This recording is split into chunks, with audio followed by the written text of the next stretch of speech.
انسان اللہ کی کتنی بڑی نعمت ہے، اس بات کو ان دو واقعات سے سمجھنے کی کوشش کرتے ہیں۔ مستری اقبال ایک شخص گزرا ہے، اس نے اپنی کتاب میں لکھا، وہ کہتا ہے کہ جب 14 اگست 1947 میں مہم چل رہی تھی، 80 سال کی کوشش کے بعد جا کر پاکستان بنا۔ یہ پوری اس کا میں نچوڑ عرض کر رہا ہوں، 80 سال کی کوشش کے بعد، اور 42 سال 80 میں سے 42 سال مسلمانوں نے وہ کوشش کی جس میں 22,000 علماء حق اہل سنت و جماعت کو شہید کیا۔ 30 لاکھ مسلمانوں نے اپنی جانوں کے نذرانے دے کر ہمیں ملک پاکستان عطا کیا۔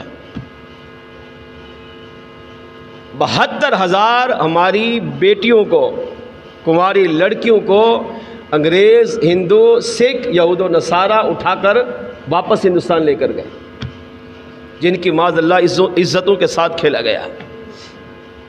تب جا کر ہمیں پاکستان ملا۔ ان میں سے 2 شہیدوں کی بات سنیں۔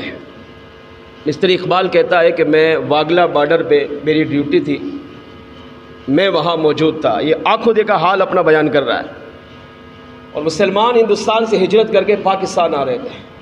اس پر بھی ایک مفتی صاحب نے بڑی پیاری بات کی، فرمایا ہندوستان سے پاکستان جو مسلمانوں نے ہجرت کی نا، یہ پوری دنیا اسلام کی سب سے بڑی ہجرت ہے۔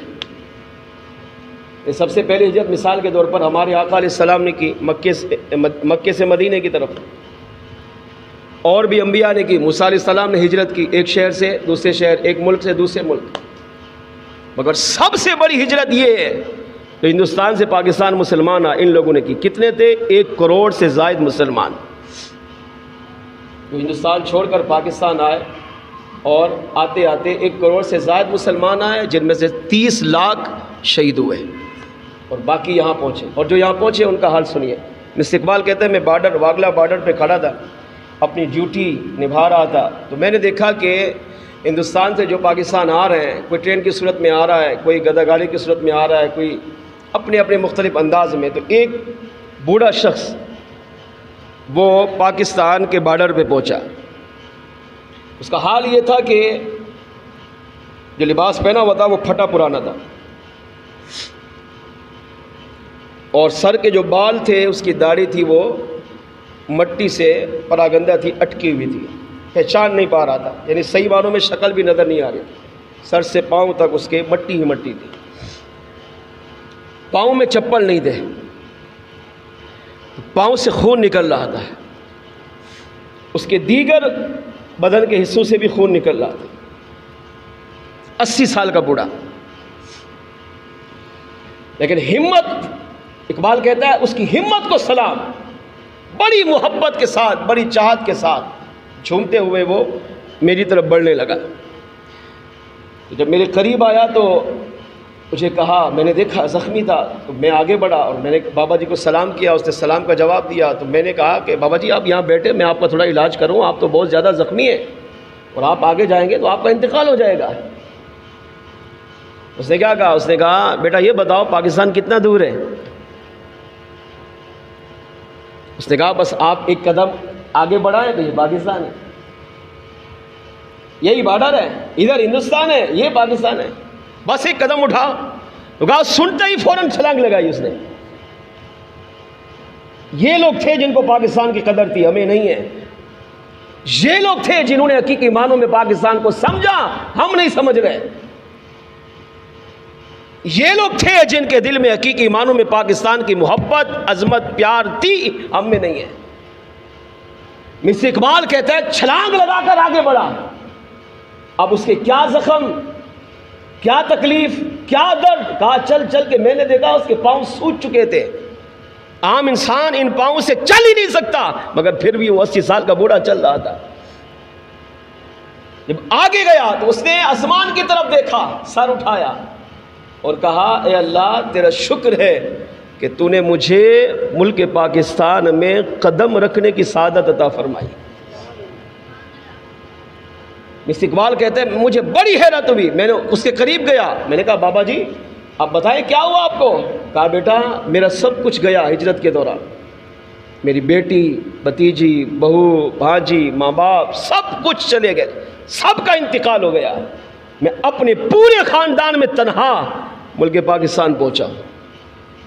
ایک ہی تمنا لے کر آیا تھا، یا اللہ مجھے اس وقت تک موت نہیں دینا جب تک میں اپنی آنکھوں سے پاکستان کی سرزمین کو نہ دیکھ لوں۔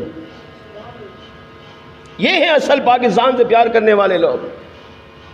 اور پیار کیوں نہیں کریں؟ کیونکہ یہ لوگ جانتے تھے کہ پاکستان ہی وہ ملک ہے جس پر مصطفیٰ جان رحمت صلی اللہ علیہ وسلم کو بھی پیار آتا ہے۔ میرے آقا مکہ مدینے کے بعد اگر سب سے زیادہ کسی ملک کے مسلمانوں سے محبت کرتے ہیں تو وہ ملک پاکستان ہے۔ یہ تو پاکستان کا مسلمان بد نصیب ہے کہ یہ اس کو سمجھتا نہیں، اس کو اہمیت نہیں دیتا۔ سب سے زیادہ اللہ تعالیٰ کی کرم نوازی ملک پاکستان پر ہے۔ وقت ختم ہو رہا ہے ورنہ میں آپ کو بتاؤں گا پاکستان کو اللہ نے کتنا خاص بنایا ہے۔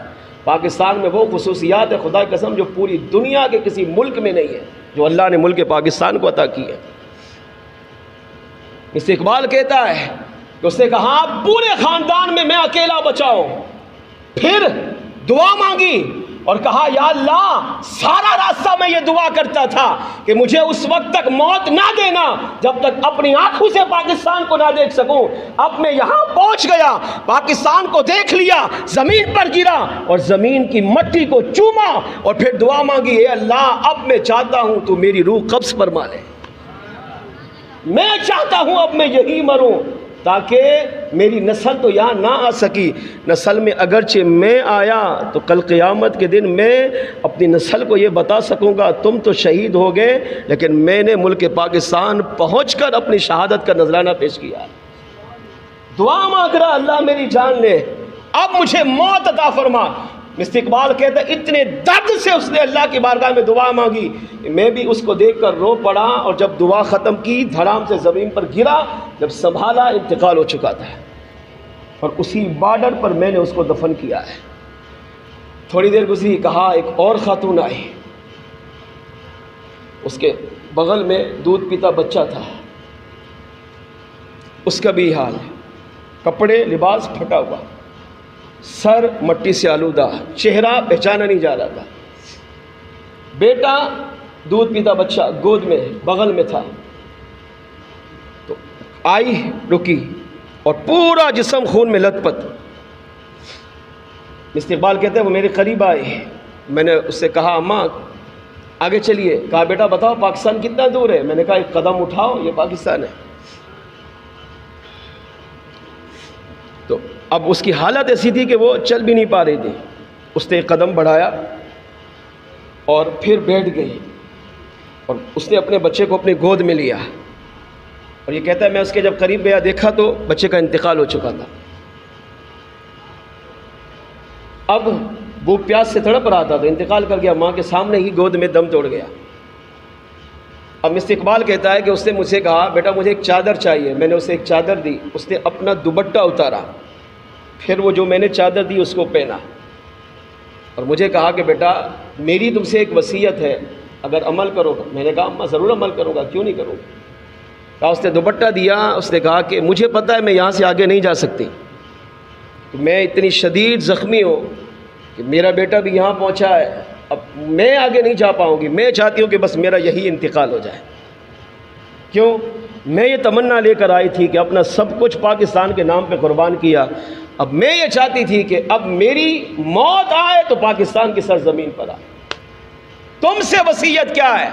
کہا اس نے کہا کہ میرا بدن تو آگے پاکستان کی سرزمین پہ نہیں بڑھ سکا، کم از کم میرا یہ دوپٹہ جب تم آگے جاؤ تو اسے لے جانا تاکہ مجھے اتنی تو خوشی ہو کہ بدن اگرچہ پاکستان کے آگے نہیں جا سکا، کم از کم میرے بدن کا لباس تو آگے پہنچا ہے۔ یہ کہا وہیں بیٹھی روتی رہی، اللہ کے بارگاہ میں دعا کرتی رہی، گڑ گڑاتی رہی اور اس کا بھی انتقال ہو گیا۔ یہ تھے وہ لوگ جن کے دل میں حقیقی معنوں میں پاکستان کی محبت تھی، جو حقیقی معنوں میں پاکستان سے پیار کرتے تھے، جو حقیقی معنوں میں پاکستان کی قدر کرتے تھے، جن کو پتہ تھا کہ پاکستان اللہ تعالیٰ کی قدرت کے کرشموں میں سے ایک بہت بڑے کرشمے کا نام ہے، اللہ کی رحمت، اللہ کی اللہ کا فضل، اللہ کا کرم ملک پاکستان پر ہے۔ مصطفیٰ جان رحمت صلی اللہ علیہ وسلم کا کرم، حضور کی نگاہ رحمت پاکستان کے مسلمانوں پر ہے۔